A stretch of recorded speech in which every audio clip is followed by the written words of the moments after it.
One morning, my husband and I were leisurely enjoying coffee at a small tea house in the heart of Dalat. There was an image from that day that has stayed with me ever since. An elderly couple was carefully making their way up a gentle slope. They were not holding hands, and they hardly spoke.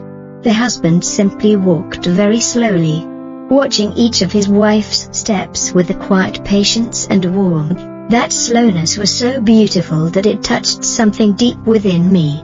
In that moment, I realized that some kinds of love shine because of beautiful words or moments that can be captured in photographs and shared with the world, but there is also a kind of love that is preserved through kindness. And marriage, when all is said and done, does not require endless sparkling miracles. It requires two people who are emotionally grounded enough to be kind to one another. What is kindness in marriage? Perhaps the simplest definition is this: it is sincerely wanting good things for each other. Many families do not fall apart because love disappears. They fall apart because kindness slowly disappears from the small moments of everyday life.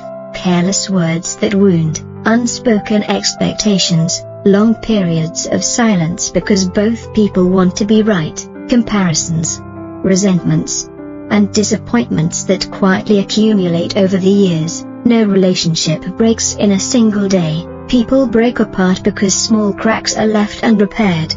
Because kindness is forgotten during life's most exhausting seasons. I believe kindness is a form of maturity. Kindness is not endurance or self-sacrifice. It is the expression of someone who has grown from within. It is when you are deeply upset but still choose to communicate with honesty and respect. What you just said hurt me. Kindness is choosing understanding over accusation. It is when one person decides to speak first, not because they are admitting defeat, but because they want to protect something greater. That greater thing is the home they are building together. The truth is, when you see your partner's flaws, mistakes, and moments of immaturity, and remind yourself that they too are learning how to love, just as you are, kindness naturally begins to grow. What else is kindness? It is the ability to recognize what you are carrying inside before you react. We do not always speak from reason. We speak from whatever is filling our hearts. If we are full of stress, our words become sharp. If we are full of fear, our words become defensive. If we are full of wounds, our words carry blame. But when we are at peace within ourselves, our words naturally carry the energy of kindness. There is no magical secret to a happy marriage, but there is one simple question each of us can ask before speaking. Will what I am about to say nurture or damage this relationship? Sometimes that question can save an entire conversation.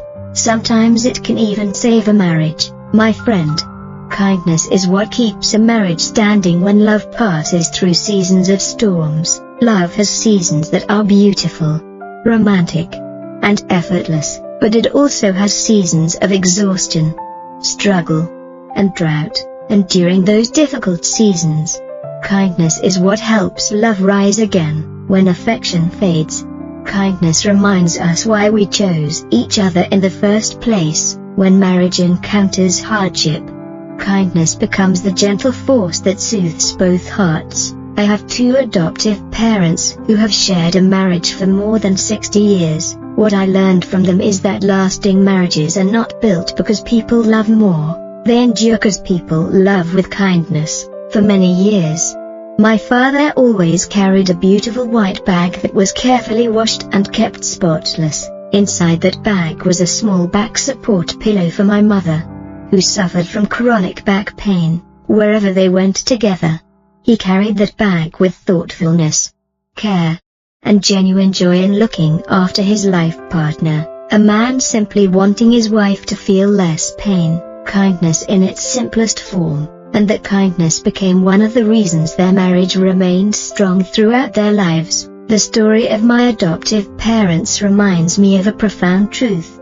A lasting marriage is not sustained by love alone. It is sustained by loving each other kindly, in the way we speak, in the way we look at one another, in the way we move closer when life becomes difficult, in the way we help each other soften instead of hurting each other, and perhaps the most beautiful thing is that kindness is available to all of us. We only need enough awareness to truly see one another. Thank you for taking a moment to sit with me today. I wish you a peaceful day filled with kindness, for the person you love and for yourself, and wherever you are.